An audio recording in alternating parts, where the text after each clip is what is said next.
साथियों, आज एक वीडियो बड़ा वायरल हो रहा है कि बागेश्वर धाम के अनिरुद्धाचार्य जी महाराज जी एवं धीरेन्द्र शास्त्री जी ने लहसुन प्याज के बारे में जो कुछ भी बोला वो ठीक है या नहीं ठीक है। मैं पक्ष विपक्ष में नहीं पड़ता, क्योंकि मैं हमेशा बात करता हूँ, मैं गौरीगंज अमेठी की धरती का रहने वाला हूँ। ये पावन पवित्र धरती संतों फकीरों की है, तो यहाँ से मैंने जो कुछ भी सीखा है आप अपनों के बीच में शेयरिंग करता हूँ। और पहली बात तो सब कोई हमारे प्रणाम को स्वीकार करें। अब मैं आता हूँ कि अनिरुद्धाचार्य जी महाराज और धीरेन्द्र शास्त्री जी ने क्या कहा। देखिए, हमारे यहाँ शास्त्रों में प्रतीक कथाएं हैं सब। जैसे मैंने पहले बताया था कि रावण के 10 सिर हैं। अब ऐसा कोई व्यक्ति नहीं है कि 10 सिर लगाए, 10 सिर लगा के वो खड़ा हो जाएगा। वो हमारे वासनाओं के काम, क्रोध, मद, लोभ ऐसे प्रतीक हैं, वो प्रतीक कथाएं हैं। उसी तरह से लहसुन प्याज, देखिए आप, अब ये समझाने का प्रयास है तो अमृत ये लहसुन प्याज, लेकिन हो के कहाँ से आई है? राक्षस के मुंह से। जब समुद्र मंथन हो रहा था तो कहते हैं अमृत निकला उसी से। तो अमृत निकला तो भगवान मोहिनी का रूप रख के आए विष्णु भगवान। उसके बाद बंटवारा कर रहे थे, एक राक्षस गया देवताओं की पंगत में बैठ गया।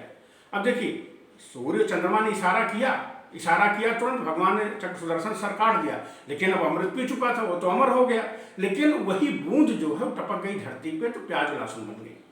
अब देखिए, प्याज लहसुन क्या कहने का प्रयास है ये कि है तो अमृत। आज आप देखेंगे ब्लड प्रेशर में, हार्ट, हमारे हृदय के रोगियों को लहसुन प्याज बहुत सलाह दी जाती है खाने के लिए। लेकिन अब इसके साथ राक्षस के मुंह से आया तमस, क्योंकि राक्षस किसका प्रतीक है? तमस का।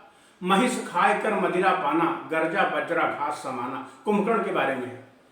मानस कह रही है कि कुंभकर्ण चूंकि दैत्य का प्रतीक है तो मांस खाता है, उसके बाद में जब सुरा का पान करता है, शराब का पान करता है तो गरजता है फिर वहां पे। देखिए, तो ये क्या है? तमस का प्रतीक। तमस का प्रतीक क्या है कि जब राक्षस के मुंह से क्यों आया? लहसुन प्याज भी हमारे साधकों के लिए थोड़ा उत्तेजना का काम करता है, इसलिए इसकी मात्रा, सेवन करने की मात्रा जो है वो थोड़ा सा रिस्ट्रिक्शन दिए गए इसमें।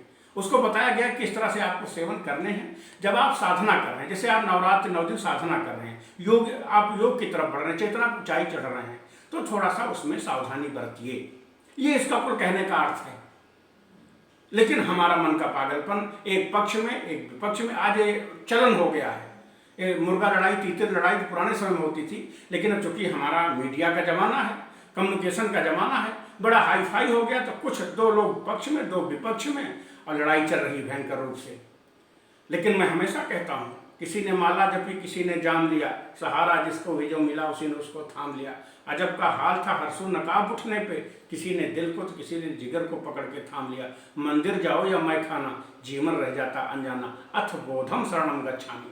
आपको बोध में जीना है, अपने होश में जीना, अवेयरनेस में जीना है। अब मैं आता हूँ ज़्यादा देर न लगा करके अपने भोजन के बारे में, अपने रसोई के बारे में, हमको क्या खाने की सलाह दी गई है और क्या सावधानी बरतने की सलाह दी जाती है। क्योंकि हम मनुष्य हैं, हम नीचे न गिर जाए। तमस का मतलब होता है हम नीचे गिर जाएंगे, जहाँ हमारा होश खो जाए, संज्ञान खो जाए। हमारे पशु में यही तो अंतर है, हमको संज्ञान लेने की क्षमता है, हमारे भीतर होश है, लेकिन उसके भीतर वो होश का तल नहीं है। वो अपने कार्य कारण सिद्धांत में जीता है, वो प्रकृति के आधार पर जीता है। प्रकृति, उसका जीना प्राकृतिक है। लेकिन हम भी चूंकि जल, हमारा जल जैसे छोड़ा जाएगा तो ऊंचाई पर नहीं जाएगा, नीचे गिरेगा। उसी तरह हमारी भी चेतना अधोगामी होना चाहती है, विषयोन्मुख होना चाहती है। तो हम भी शराब पी के, नशा करके या ऐसा भोजन करके हम भी मादकता में, तमस में, आलस्य में, बेहोशी में रहना चाहते हैं। लेकिन हमारे संतों ने सदा इशारा किया कि जागो, जागा नगर के लोगों हो सोए का, जागो, जागते रहिए, होश में, अब होश में बने रहिए। तो उसके लिए, होश में बने रहने के लिए, अपनी मनुष्यता में बने रहने के लिए, अपनी मनुष्यता को पाने के लिए पहला काम क्या है? आहार विहार। तो पहले क्या है? आहार। अब आहार की शुद्धता का कैसे हमारे यहाँ विवेचन है? जैसे भगवान श्री कृष्ण गीता में समझा रहे हैं अर्जुन को, हे अर्जुन, 3 तरह के आहार हैं। पहला आहार क्या है? उन्होंने कहा तमस। तमस आहार विक्षिप्त चेतना वालों के लिए है, जो उसमें जिह्वा स्वादवश जो किया जाता है, उसका कोई मूल्य नहीं शरीर के लिए, लेकिन जिह्वा स्वादवश। जैसे आज बर्गर, चाउमीन आप देखेंगे, बच्चे हमारे खा खा के डेली पेट खराब कर ले रहे हैं। ऐसे आहार बहुत मार्केट में आ गए हैं। ये तमस आहार है, लेकिन बच्चों के लिए तो ठीक है। लेकिन जब हम 40 के ऊपर हो जाएं, हम भी ना समझी करें और जिह्वा स्वाद बस जाए, तो शरीर हमारा फिर रोग पैदा करेगा, फिर हमको भोगना पड़ेगा, हमको फिर डॉक्टरों का पेट भरना पड़ेगा। आज एक बड़ी प्यारी कहावत है कि एक रेस्टोरेंट 10 डॉक्टरों का पेट भरता है। तो क्या है? तमस आहार, जो खाली विक्षिप्ता, जो खाली तमस पे लिया जाता है, जो बासी हो, जो स्वाद, जीवा स्वाद बस लिया जाए। दूसरा है रजस आहार, जिसमें थोड़ी सी स्वाद, जीवा का स्वाद जुड़ा हुआ है, लेकिन यह है कि वो थोड़ा सा मनुष्यता में है, वो किसी की हिंसा पे आधारित नहीं, वो थोड़ा सा मनुष्यता पे है, जैसे हमारे आम खान पान है। और तीसरा है सात्विक आहार, जो योगियों के लिए है, जो साधकों के लिए है, जो ब्राह्मणों के लिए है, कि जो हमारे चेतना की ऊंचाई चढ़ने में सहायक हो, जरा सी मादकता ना लाएं। इसीलिए कहते हैं, आप कभी देखेंगे, आप साधना करने जाएं तो बिना नमक का आहार, बिना चीनी का आहार, इस तरह के आहार लिए जाते हैं कि जो हमको खाली वहाँ पे लहसुन प्याज भी नहीं लिया जाए, उत्तेजक आहार, और नशा की तो बात ही जाने दीजिए आपको। तो इस तरह के आहार हमको उस तरह, और उस आहार को बनाने में भी सावधानी। पहला हमारा आहार बनाया कैसे जाता है? चौके में, इसको हम कहते हैं चौका, ये है रसोई। तो इसमें ये हमारा जो स्थान है, ये एक तरह का मंदिर होना चाहिए, और बनाने वाला भी एक तरह का साधक होना चाहिए, शुद्ध भाव दशा में, बिल्कुल प्रार्थना पूर्ण भाव दशा में, प्रसाद पूर्ण भाव दशा में खाना को बनाए हो। और खाना को बनाने के पश्चात परमात्मा को समर्पित करने के बाद तुदीयमस्तु गोविंदम तुभ्यमेव समर्पये, हम थाली को प्रसाद रूप में ग्रहण करें। इसीलिए माँ की हाथ की थाली का बहुत महत्व मैंने बताया था। वो कुल उसका कारण इतना है कि माँ बड़े प्रेम और शुद्ध भाव दशा में खिलाती है बच्चों को।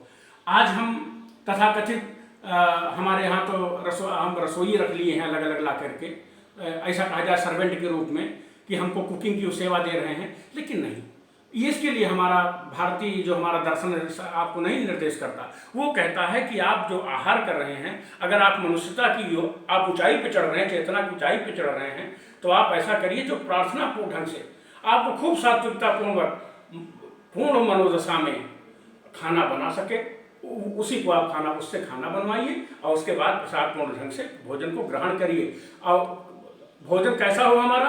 पहली बात तो उत्तेजना ना पैदा करे, मादकता ना पैदा करे, वो इतना स्पाइसी ना हो, इतना ऑयली ना हो कि हमारी सारी ऊर्जा भोजन को पचाने में लग जाए और हमको नींद आए बैठे बैठे। नहीं, जैसे मैं चाय पीता हूँ, अब चाय के आपको पक्ष में भी वीडियो मिलेगी, विपक्ष में मिलेगी, लेकिन नहीं, एक इसकी निश्चित मात्रा, जिसको कहते हैं सम्यक आहार, सम्यक मात्रा इसकी फायदा करेगी आपको, लेकिन आप जरूर से ज़्यादा ले लेंगे तो यही चीज़ नुकसान कर जाएगी।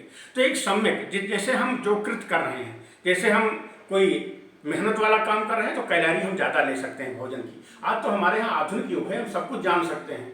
जैसे हम कम मेहनत कर रहे हैं तो हमको कैलोरी ज़्यादा वाला भोजन नहीं चाहिए। इसी तरह हमारे यहाँ साधकों के लिए अलग भोजन थे और सेवा देने वालों के लिए अलग भोजन थे, तरह तरह के भोजन भी निर्धारित किए गए थे। लेकिन खाना में तीन ही चीज़ का, प्याज लहसुन फायदेमंद है कि राक्षसी है, ऐसा नहीं है, सबके भीतर भी गुण हैं। अब लहसुन प्याज का बहुत महत्व है, लेकिन उसके भी उपयोग में थोड़ा सावधानी बरती जाए। दूसरी चीज़, हमारे जो नारकोटिक्स पदार्थ हैं, जो हमको नशा लाते हैं, जो हमारे भीतर उत्तेजना पैदा करते हैं, जैसे चरस, अफीम, गांजा, मेडिसिन में, दवाओं में इनका भी बड़ा उपयोग है। लेकिन ऐसा नहीं उसको हम खा करके पड़े रहें बिस्तर पे, ये पागलपन है, ये फिर हमारी राक्षसता हो जाएगी। और तीसरी चीज़, हमारे भीतर, हम चूँकि मनुष्य हैं, हम अपनी अत्यांतिक अवस्था को प्राप्त करें, ऊंचाई को प्राप्त करें, तो हमारे यहाँ हमारे मनीषियों ने, विद्वानों ने इस तरह से बनाया है कि आपका भोजन जब से शुरू हो बनना, जो बनाने वाले से होकर प्रसाद ग्रहण करने तक आप पूर्ण सात्विकता बरतें, आपका आहार विहार शुद्ध होगा, तो आगे की यात्रा आपकी सरल और सहज बन जाएगी। तो इसलिए मैं सभी मित्रों को प्रणाम करता हुआ इतने कहता हूँ कि भोगो न भागो बल्कि जागो। हरिओम तत्सत, हरिओम तत्सत।